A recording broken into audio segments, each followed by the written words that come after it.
I love this story. So, a man finds out that his wife is cheating on him, with the neighbor of course, and it's just his luck that he gets terminally ill. So, on his deathbed, he picks up his will and says, "Keep my wife's name out your mouth." You get it? Will Smith, we're talking about wills. No? Okay. Just kidding. But in all seriousness, here's everything you ever wanted to know about wills and trusts. And by the end of the video, you'll know which one is better for you. Let's dive in.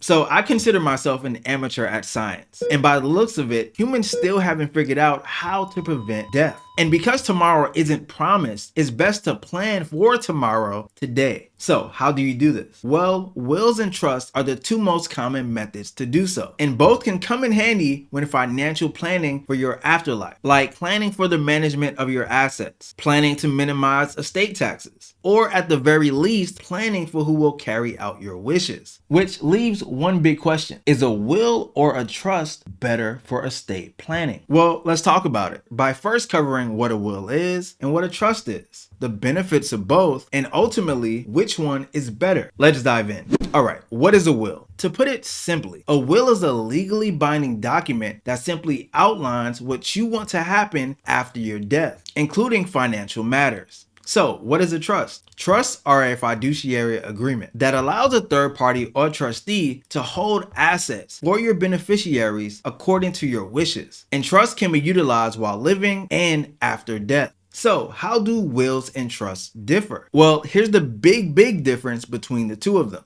A will can only go into effect after your death, but a trust can be used while you're still living. Wills and trusts can be used separately, together in harmony, and both of them can be useful for estate planning. The key is to make sure that your specific needs and desires are covered. Your hope would be that upon your death, your assets are distributed as you see fit, and taxes, well, they're reduced as much as humanly possible. So let's gain a better understanding of each one and then decide which one is actually better. Let's start with wills.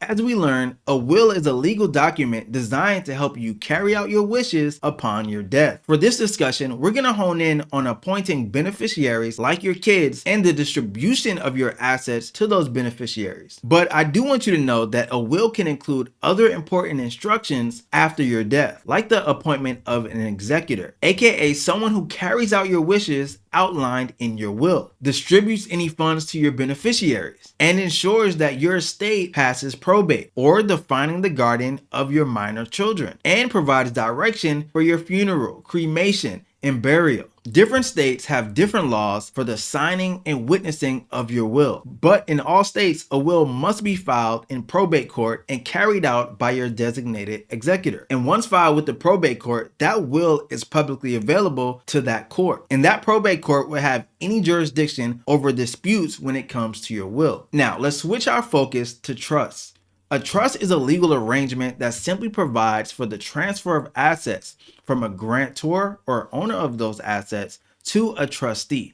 And the trustee acts as a fiduciary, which is simply a person or organization acting on the behalf of another person or organization. The trustee is obligated to handle the assets of the trust while putting the beneficiary's best interests at heart. And trusts typically set out the terms for the management of assets, the distribution of assets to one or more beneficiaries, and the disposition or sale of the assets. And a trust goes into effect when its assets are transferred to them, not upon death like a will. More so, a living trust can be created while you're still alive, or you can have a testamentary trust that goes into effect after you die. And a testamentary trust is something that can be outlined in a will. So let's talk about the roles of a trust in estate planning. As we've learned, trusts are frequently used to dispose of assets upon death. Additionally, a trust can also be used to fulfill a variety of purposes before a person dies. For example, while you are living, you can create something called a revocable trust.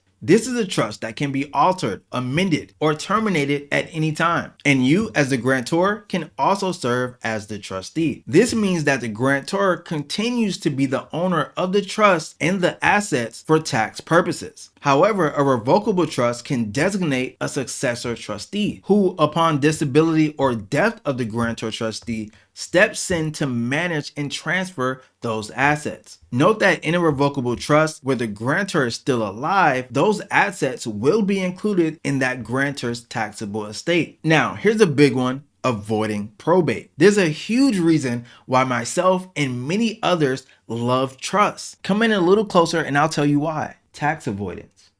And trusts are an important strategy for tax avoidance because assets held in a trust avoid probate. Additionally, if properly structured, the transfer of assets from a grantor to an irrevocable trust can also protect those assets from creditors. I'll sue your pants off, buddy. Oh yeah? You won't get a thing. Trust me. So, how do you actually go about using trusts for tax avoidance? Well, once again, the grantor has to give up their rights to the trust by transferring those assets to an irrevocable trust, meaning a trust that they don't have control over, can't alter, and can't terminate, which allows for the assets in the trust to not be included in the grantor's taxable income, and the assets are not included in the grantor's estate. Again, to do this properly, the grantor has to give up complete control to the trust. Now, here's a quick note on the importance of estate planning. Both wills and trusts are important for anyone who has considerable amount of assets, and a will itself is important for nearly everyone. Say you pass away without a will and no other estate planning provisions. Then the distribution of your assets will be determined not by you, but by the state, which will work out to be the most expensive path due to lawyers and taxes, especially if your family ends up fighting over assets. So, which one is actually better?